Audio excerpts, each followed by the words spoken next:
نحمده ونصلي ونسلم على رسوله الكريم أما بعد فأعوذ بالله من الشيطان الرجيم بسم الله الرحمن الرحيم وإن القرآن كلام الله منه بدا بلا كيفية قولا وأنزله على رسوله وحيا وصدقه المؤمنون على ذلك حقا الصلاة والسلام عليك يا سيدي يا رسول الله وعلى آلك وأصحابك يا سيدي يا حبيب الله۔ اس سے پہلے ہم نے عقائد متعلقہ توحید باری تعالی اور عقائد متعلقہ رسالت آف رسول اللہ صلی اللہ علیہ وسلم نبی صلی اللہ علیہ وسلم کی رسالت کے بارے میں پڑھے۔ آج سے شروع ہو رہے ہیں قرآن حکیم اور اللہ کی کتابوں کے بارے میں۔ تو قرآن حکیم اللہ کا کلام ہے جو اس سے ظاہر ہوا، کیسے اس کی کیفیت کا ہمیں کوئی علم نہ وہ ہمارے احاطۂ دماغ میں آ سکتی ہے۔ کیوں؟ جب ہمارا کلام ظاہر ہوتا ہے تو ہم محتاج ہوتے ہیں بے شمار چیزوں کی طرف۔ آواز ہوتی ہے اس میں، آواز کے بغیر ہم اگر منہ میں جو مرضی کہتے رہیں تو آگے تک بات نہیں جا سکتے۔ ہم محتاج ہیں آواز کے، آواز محتاج ہے ویوز کی، ویوز محتاج ہیں بہت سی چیزوں کے ہم محتاج ہیں۔ اسی طرح کوئی کائنات میں ایسا لفظ نہیں ہے جس کو انسان ایک وقت میں ادا کر سکے۔ کوئی ایسا لفظ ہے؟ ہاں، مثلا لفظ ہے نا، تو میری زبان سے پہلے لام نکلا ہے، پھر فے نکلا ہے، پھر زا نکلی ہے۔ یہ اگر ترتیب میں ان تمام یعنی لفظ جو لفظ ہے نا، میں اس کو ایک وقت میں نہیں بول سکتا، ممکن نہیں ہے میرے لیے۔ کوئی بھی آپ دنیا کا لفظ اٹھا لیں، کوئی بھی دنیا کے انسان اس کو ایک وقت میں نہیں بول سکتا۔ جب میں نے کہا لفظ وقت کا ایک حصہ پہلے لام بولنے اور زا کے درمیان میں وقت کچھ گزرا ہے، کچھ اس کا پہلا ہے جو وقت گزر چکا تھا، اور کچھ وہ ہے کہ جس کے بعد ہے، کچھ ابھی وقت باقی تھا لام کہنے کے بعد کہ میں نے اس کے بعد فا کہا، جب فا کہا تو اس کے بعد زا کہا تو پھر لفظ بنا۔ تو جو ہم محتاج ہیں، کوئی کسی انسان کا کلام اس کے بغیر ظاہر ہی نہیں ہو سکتا، ممکن ہی نہیں ہے، کیونکہ اللہ تعالیٰ نے انسان کو محتاج بنایا ہے۔ آیا اللہ کے کلام بھی ایسے نہیں؟ بھائی وہ تو محتاج نہیں ہے، وہ الصمد کی شان کا مالک ہے۔ قل هو اللہ احد، اللہ الصمد، وہ کسی کا محتاج ہی نہیں ہے۔ تو اس کی کلام اگر انسانوں کے کلام جیسی ہو تو پھر وہ محتاج ہو گیا، اور وہ کسی کا محتاج نہیں ہے۔ ہماری کلام، میں نے ابھی صرف دو مثالیں عرض کی، اگر اس کے ڈیٹیل میں جائیں تو بہت سی چیزیں آپ کو نظر آئیں گی کہ انسان کی کلام، انسان محتاج ہے۔ اسی لیے اللہ پاک نے فرمایا یا ایھا الناس انتم الفقراء الی اللہ واللہ الغنی الحمید۔ لوگوں تم کمپلیٹلی محتاج ہو ہر مسئلے میں، اور میں کمپلیٹلی بے نیاز ہوں۔ مجھے کسی چیز کی بھی، میں کسی بھی چیز پر ڈیپینڈ نہیں کرتا، میں ہر چیز سے بے نیاز ہوں، اور تم ہر چیز میں نیاز مند ہو۔ تو اس لیے یہ تو ہمارا ایمان ہے کہ قرآن حکیم، تورات، انجیل، باقی اللہ کی کتابیں اللہ کا کلام ہے، مگر وہ کلام ایسا نہیں ہے جیسے ہمارا کلام ہے۔ جیسے اس کی ذات بے مثال ہے نا، اسی طرح اس کا کلام بھی بے مثال ہے۔ جس طرح اس کی ذات ہمارے ذہن سے ماورا ہے نا، اور چونکہ ذہن اس نے بنائے ہوئے ہمارے، تو اسی طرح اس کا کلام بھی وہ بے مثال ہی ہے۔ وہ ہم کسی بھی چیز سے کہ ایسا اس کا کلام ہوگا یہ نہیں کہہ سکتے۔ قولاً کلام ہے جس کو رسول اللہ صلی اللہ علیہ وسلم پر اللہ رب العزت نے نازل فرمایا، اور وہ نازل کی اللہ رب العزت نے وحی کے ذریعے۔ اس کی ایک چھوٹی سمجھانے کے لیے میں کہہ سکتا ہوں، لیکن ہے تو یہ بھی مثال بنتی نہیں ہے، لیکن سمجھانے کے لیے ہو سکتی ہے۔ جب ہم لکھتے ہیں نا، آج کل تو آسان تھوڑا سا مسئلہ بھی ہو گیا، یہ ٹیکسٹ میسیج واٹس ایپ پر لکھتے ہیں تو لکھنے میں تو ہم محتاج ہیں، کوئی بھی لفظ لکھیں گے پہلے لیٹر دوسرا لیٹر تیسرا لیٹر ایسے ہوتا ہے، اس کے بغیر ہو سکتا ہے؟ نہیں ہو سکتا، نام لکھ بھی نہیں سکتے، ہم بول بھی نہیں سکتے، ہمیں ایک ترتیب چاہیے، اور اس میں وقت کا ایک حصہ ایسا ہوتا ہے جو پہلے اور دوسرے کے درمیان میں گزر جاتا ہے، لیکن جب یہ میسیج ڈلیور ہوتا ہے تو ایک ایک ہوتا ہے، یہ پورا ہی آ جاتا ہے۔ واٹس ایپ پہ جب میسیج آپ کو واپس ملتا ہے تو وہ ایسے ایسے سے لکھتا ہے نا، وہ پورا ڈلیور ہوتا ہے نا۔ تو دیکھ لو اس دنیا میں یعنی تھوڑا سا ہمیں محسوس ہوتی ہے یہ بات کہ ایسی دنیا میں چیزیں موجود ہیں، وجود میں آ گئیں کہ ہم بات کو تھوڑا سا سمجھ سکتے ہیں کہ یعنی ایسی چیزیں کہ کلام ہو اور وہ بغیر پورے کا پورا ہو جائے، کسی کے سامنے آ جائے، تو یہ بھی کسی حد تک یہ ممکن، اگرچہ یہ تو جو لوگ ماہرین ہیں وہ بتا سکتے ہیں کہ جو کہ سپیڈ ہے لائٹ کی بہت زیادہ 1,86,000 پر سیکنڈ کے حساب سے چلتی ہے وہ، تو یہ موبائل فون تو اس کے لیے کیا ہے، یہ تو ماہر بتا سکتے ہیں، یہ یکدم میسیج وصول ہوتا ہے، یہ اس میں بھی کچھ وقت لگتا ہے، کیونکہ بہرحال یہ تو ہمارا مسئلہ نہیں ہے، جو ماہرین ہیں انہی کا مسئلہ ہے، لیکن ہمیں جب میسیج واٹس ایپ پر موصول ہوتا ہے تو یکدم ہوتا ہے، یا جیسے ہمارے موبائل فون پر میسیج ہے تو وہ یکدم ہوتا ہے، وہ الفاظ ایسے یعنی ایک ایک ایک ایک ایسرے کر کے نہیں آتے، وہ پورے ہی آ جاتے ہیں۔ تو سمجھانے کے لیے میں کہہ سکتا ہوں کہ میں خود بھی نہیں جانتا، لیکن وہی ایسی ہو سکتی ہے کہ اللہ تعالیٰ پوری چیز کو نبی پاک صلی اللہ علیہ وسلم کے قلبی اطہار پر ایسے اتار دے، تو وہی ہے۔ اور صدقہ المؤمنون علی ذالک حقا، جو اللہ کا کلام ہے اس کی سچائی کی مسلمان گواہی دیتے ہیں، کیونکہ یہ اگر اللہ کا کلام نہ ہو تو اللہ رب العزت نے انسانوں کو ایک بتایا ہے کہ انسان کے کلام میں اور اللہ کے کلام میں تم فرق کیسے کر سکتے ہو، تاکہ تمہیں یقین ہو جائے کہ یہ اللہ ہی کا کلام ہے۔ تو وہ اللہ پاک نے فرمایا تم فرق ایسے کر سکتے ہو، جیسے انسان ہو نا، انسان ایک دوسرے کے مثل ہوتے ہیں، تو انسانوں کی طرح دوسرے انسان کلام کر سکتے ہیں، لیکن چونکہ یہ میرا کلام ہے تو سارے روئے زمین کے انسانوں کو بھی ملا لو، ساتھ جنوں کو بھی ملا لو اور بیٹھ جاؤ، پورا قرآن بھی نہیں، ایک پورا صفحہ بھی نہیں ہے، صرف ایک لائن کے برابر تم ایسا کلام کر کے دکھا دو۔ ابھی 14 صدیاں گزر چکی، 15ویں صدی جا رہی ہے، ٹریلین آف ٹریلین دشمنان اسلام پیسہ خرچتے ہیں مسلمانوں کو مارنے کے لیے۔ اللہ کے اتنا پیسہ خرچنے کی ضرورت نہیں ہے اگر وہ اسلام کو سمجھتے کہ یہ اللہ کا سچا مذہب نہیں ہے، آسان سے بات ہے، بہت آسان سی ہے۔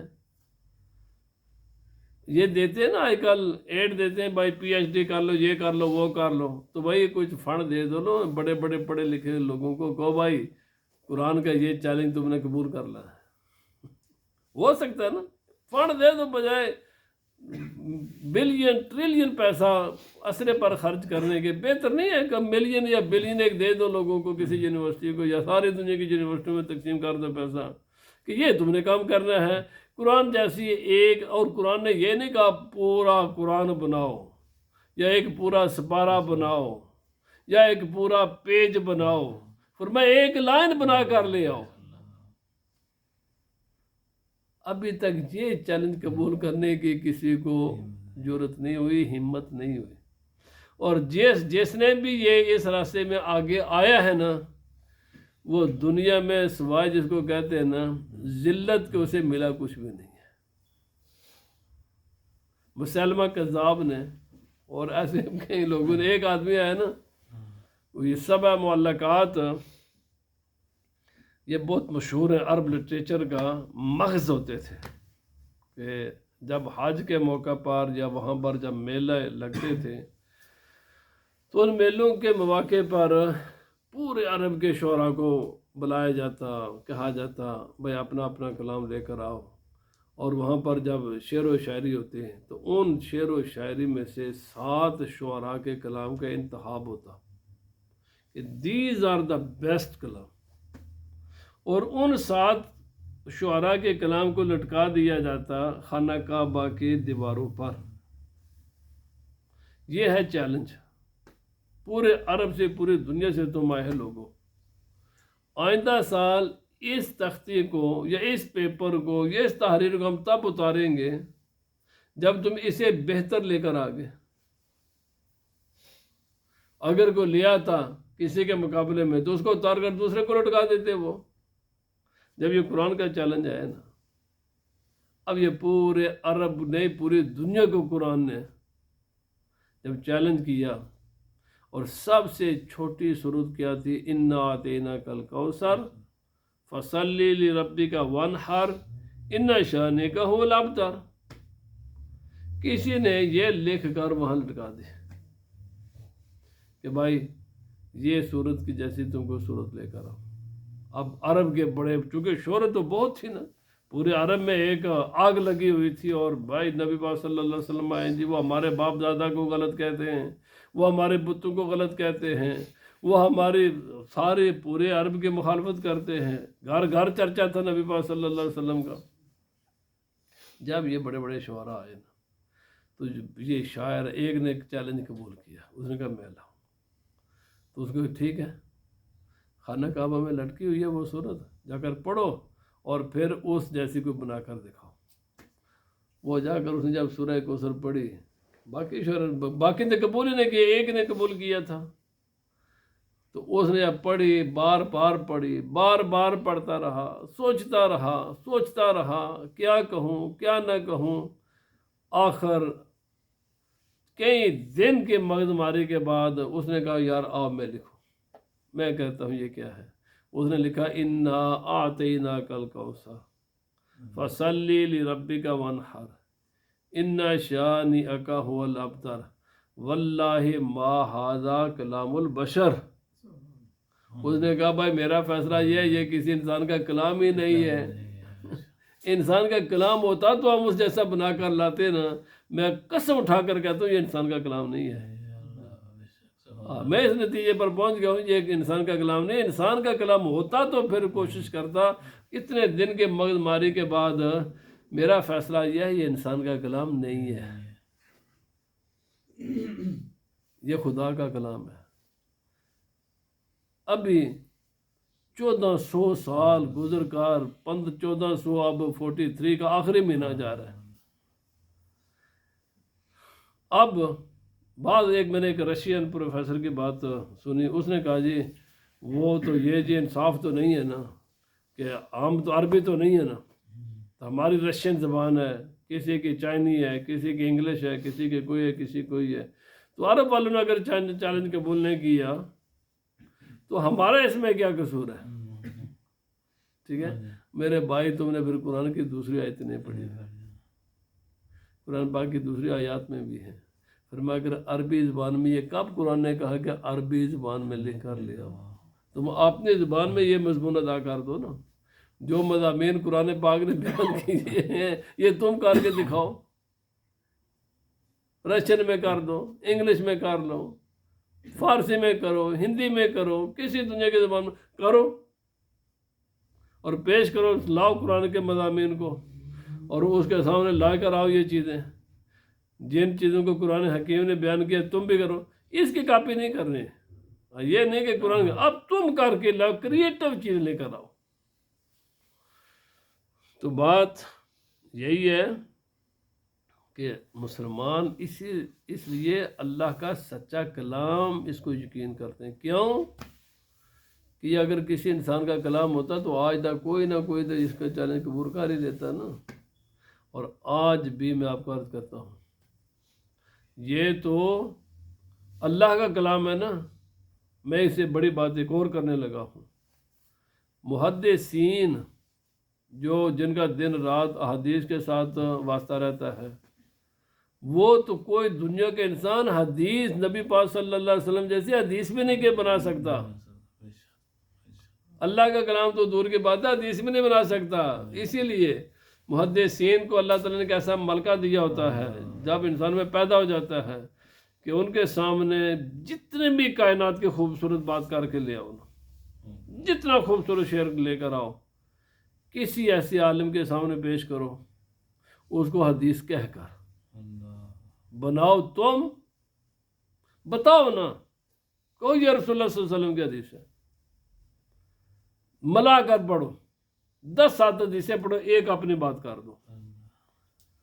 اگر علماء یہ نہ بتا سکے کہ یہ ہے 9 باتیں ہیں رسول اللہ کی، یہ تیری بات ہے، اگر بتا دیا تو پھر محدثین حضرت امام قاضی یہ نا ہارون الرشید کے پاس ایک بہت بڑا فتنے باز انسان ہے. آپ نے اس کو صاحب سنائے تو کہنے لگا حضرت صاحب مجھے مار کر کیا کرو گے؟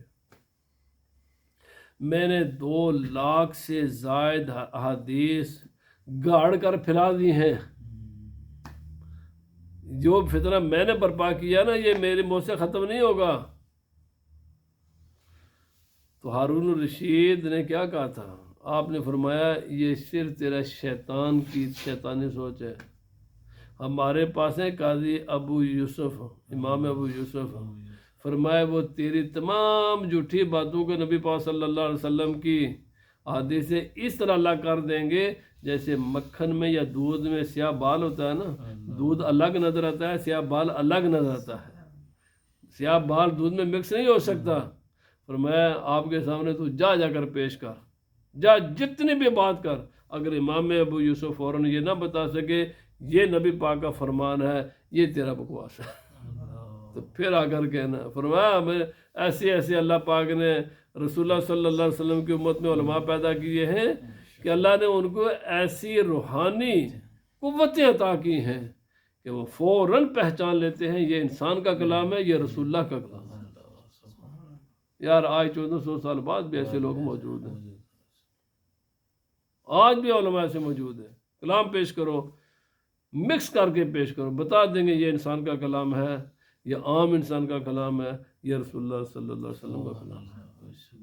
جب رسول اللہ صلی اللہ علیہ وسلم کے کلام کے ساتھ کوئی مکس اپنے کلام کو، یہ جتنے لوگوں نے آج بھی بے شمار لوگ جھوٹ بولتے ہیں، بے انتہا جھوٹ بولتے ہیں، پورا میڈیا بھرا ہوتا ہے. یہ جھوٹی باتیں علماء فوراً پہچان لیتے یہ جھوٹ ہے، یہ سچ ہے. یہ نبی صلی اللہ علیہ وسلم کا فرمان ہے، یہ نبی صلی اللہ علیہ وسلم کا فرمان نہیں ہے. اب سنتے رہتے نا علماء سے، آپ لوگ قرآن کی طرف بات منسوب کر دیتے ہیں، حدیث کی طرف منسوب کر دیتے ہیں. بھائی بات یہ ہے کہ مسلمان یوں ہی نہیں اس کو اللہ کا کلام مانتے ہیں، یوں ہی نہیں بھائی.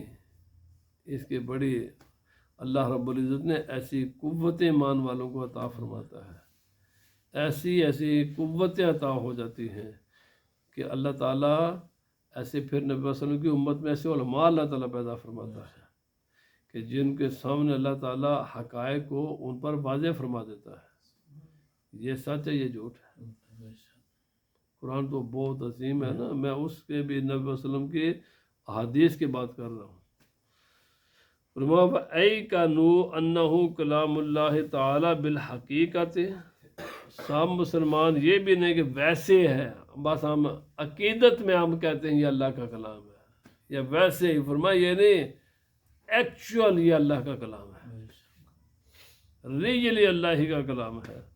لیس بمخلوق کا کلام البریت. یہ کسی بھی مخلوق کا کلام نہیں ہے، یہ ادا رسول اللہ صلی اللہ علیہ وسلم کی زبان سے ہوا ہے، یہ نبی صلی اللہ علیہ وسلم کا بھی کلام نہیں ہے، یہ کسی بھی مخلوق کا کلام نہیں ہے، یہ اللہ کا کلام ہے.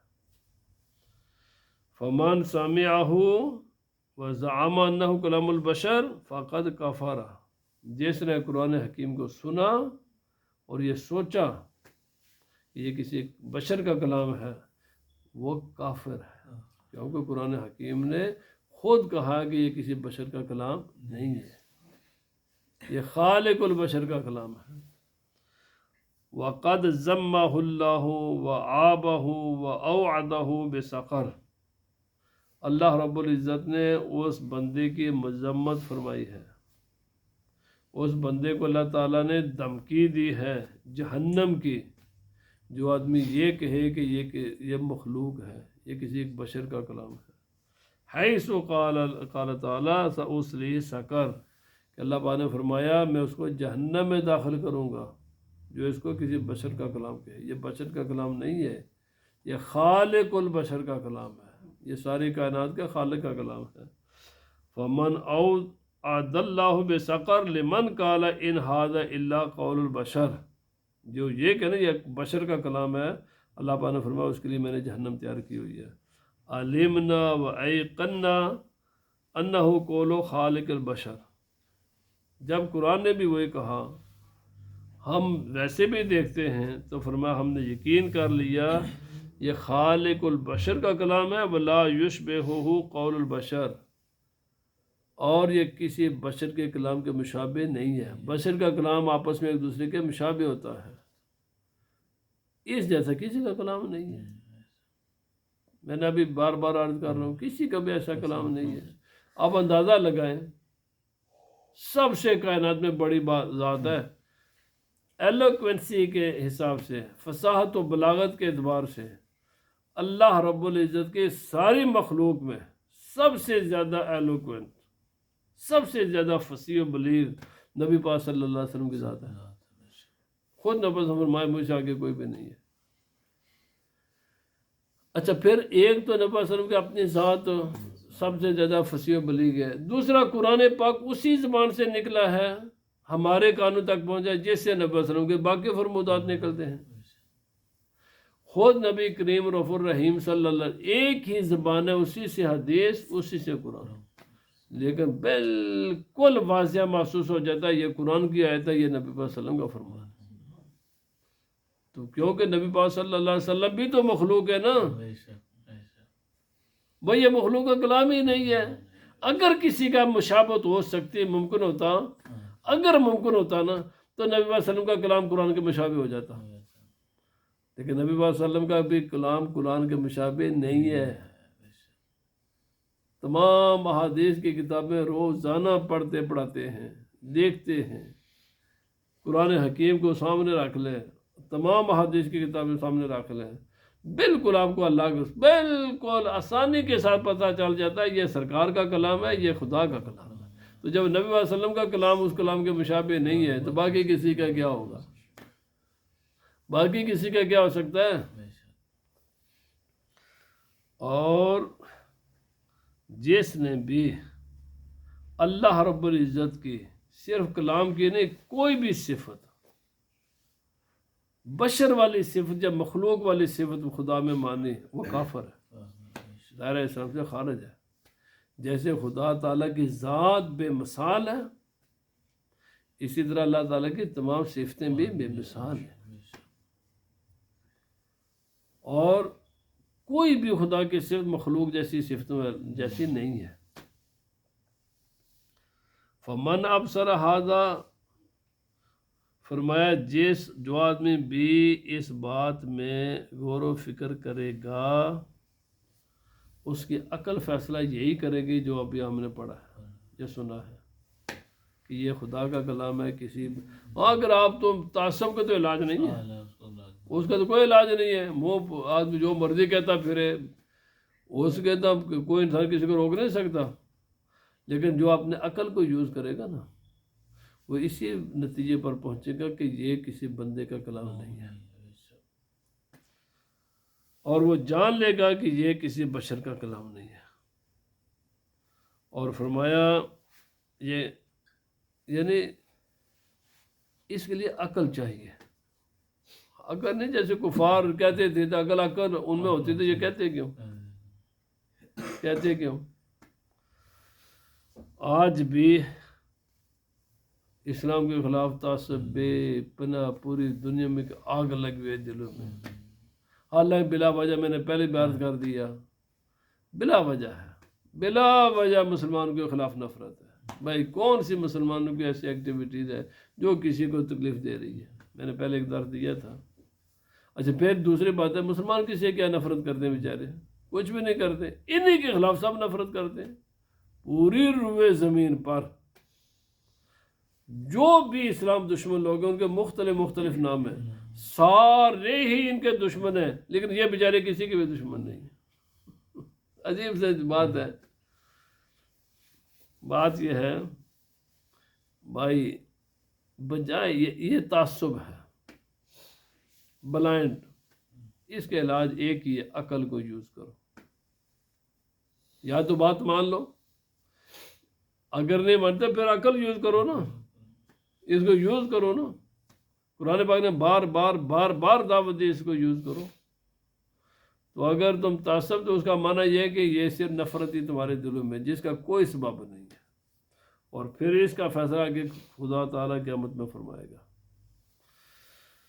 فرمایا وَالرُّؤْیَةُ حَقٌّ لِأَهْلِ الْجَنَّةِ بِغَیرِ إِحَاطَةٍ وَلَا كَفِیَّةٍ لِمَا نَطَقَ بِهِ کتاب ربنا وجوہ یومئذ ناظرہ الی ربها ناظرہ۔ تو چونکہ یہ ایک نیا موضوع آ گیا ہے، انشاءاللہ یہاں سے ہم شروع کریں گے آئندہ کہ رؤیت باری تعالی، کیا جس خدا پر ہمارا ایمان ہے ہم اس کی زیارت بھی کریں گے، یا کسی نے کی ہے؟ تو انشاءاللہ آئندہ درس اس پر ہوگا۔ کہ بس مختصر میں یاد کر دوں، جی ہاں، اللہ کی زیارت اس دنیا میں کی ہے، جاگتے ہوئے سر کی آنکھوں سے۔ قیامت کے دن انشاءاللہ ہر جنتی کو خدا کی زیارت نصیب ہوگی، لیکن اس کی کیفیت نہ دنیا میں جس کو نصیب ہوئی ہے وہ کچھ بتا سکتا ہے، نہ قیامت کے روز جس کو نصیب ہوگی وہ کچھ بتا سکتے ہیں۔ کیونکہ یہ ساری جو میں نے پہلے درس میں بتا چکا ہوں، دیکھنا، اس کے لیے بہت ساری چیزیں ہیں، ہم مخلوق محتاج ہیں، پر وہ ان تمام چیزوں سے پاک ہے۔ تو ہم بتائیں کیسے؟ جب ہماری اور اس کے آپس میں کوئی چیز میچ ہی نہیں کرتی، تو بتائیں کیسے؟ پھر بتائیں کیسے؟ تو پھر آپ پوچھ سکتے ہیں جناب پھر آپ یہ کہتے کیسے ہیں کہ زیارت ہوگی؟ کہتے اس لیے کہ جس کو دیکھیں گے نا اس نے خود ہی بتایا کہ آپ مجھے دیکھو گے۔ اب وہ یہ ہے، ہم اپنے عقل سے نہیں کہتے، اس نے خود ہی کہا میں اپنی زیارت کرواؤں گا۔ یہ ہم کہتے اس لیے ہیں کہ اس نے خود ہی خبر دی ہوئی ہے کہ تم مجھے دیکھ لو گے، یہ نہیں بتایا کہ کیسے دیکھو گے۔ جب وہ ٹائم، وہ وقت آئے گا تو پھر ہم پتہ چل جائے گا کہ ہم نے اس کی زیارت کیسے کی ہے۔ اس سے پہلے اس کی کیفیت کو بیان کرنا انسانوں کے لیے ممکن نہیں ہے۔ جس ذات نے زیارت کی ہے اس نے بھی آ کر ہمیں نہیں بتایا کہ اس کی کیفیت کیا تھی، یہ بتایا زیارت ہے، میں نے دیکھا ہے، پر یہ نہیں بتایا کیسے دیکھا۔ کیوں؟ یہ ہمارے سمجھ میں نہیں آ سکتی باتیں، جو کچھ کیوں ہم مخلوق ہیں، ہم محتاج ہیں، ہم مخلوق ہیں، ہماری ہر چیز مخلوق ہے، اس لیے وہ خالق ہے، دو بالکل اپوزٹ ہیں، تو یہ اپوزٹ آپس میں کیسے میچ کریں؟ تو جب وہاں پہنچیں گے تو پھر وہاں پر وہ ہمیں کوئی سینس دے دے گا جسے ہم دیکھ لیں گے۔ ابھی تو دنیا میں یہ چیزیں ہم ابھی دنیا میں سامنے دیکھ سکتے ہیں، پیچھے نہیں دیکھ سکتے۔ دیکھ رہو، میں آپ کے اوپر دیکھ سکتا، میرے سر کے اوپر کیا ہے؟ نہیں دیکھ سکتا۔ میں دیکھ سکتا میرے پیچھے کیا ہے، میں دیکھ سکتا میرے نیچے کیا ہے، نہیں دیکھ سکتا۔ یہ ساری جہتیں ہیں۔ قیامت کے دن ہمارے ساتھ یہ آنکھ میں یہ دیکھنے کی صلاحیت کس نے پیدا کی ہے؟ وہ ذات نے کی ہوئی ہے۔ اچھا، ہم کیا سارے کے سارے انسان صرف آگے دیکھتے ہیں؟ سوال یہ ہے نا، سارے کے سارے انسان صرف آگے دیکھتے ہیں؟ تو جواب یہ ہے نہیں۔ نبی پاک صلی اللہ علیہ وسلم جیسے آگے دیکھتے تھے بالکل اسی طرح پیچھے بھی دیکھتے تھے۔ پر نبی صلی اللہ علیہ وسلم نے یہ اللہ نے پیچھے پیدا کی ہوئی تھی نا، نبی پاک صلی اللہ علیہ وسلم کے لیے آگے اور پیچھے نہیں تھا۔ ایسے ہی ہم سنتے ہیں، کیا ہمارا سننا نبی پاک صلی اللہ علیہ وسلم کا سننا ایک جیسا تھا؟ نہیں تھا۔ نبی پاک صلی اللہ علیہ وسلم کا سننا ہم سے بالکل مختلف ہے۔ آپ وہ بھی سنتے تھے جو ہم نہیں سن سکتے، آپ وہ بھی دیکھتے تھے جو ہم نہیں دیکھ سکتے۔ ایک آدمی نبی صلی اللہ علیہ وسلم نماز میں ہوتے، ایک آدمی پیچھے سوچ رہا ہوتا ہے، نبی صلی اللہ علیہ وسلم فرماتے میں جانتا ہوں تم کیا سوچتے ہو، میں دیکھتا ہوں، کیونکہ نبی صلی اللہ علیہ وسلم کا آگا اور پیچھا برابر تھا۔ ہم جب سوتے ہیں تو ہماری آنکھیں دیکھنا بند کر دیتی ہیں، سارے معاملات سے ہم بے خبر ہو جاتے ہیں۔ نبی صلی اللہ علیہ وسلم کی نیند ہماری نیند کی طرح نہیں تھی۔ تو انشاءاللہ یہ مسئلہ آگے چل کر آئیں گے۔ اللہ پاک ہمیں توفیق عطا فرمائے۔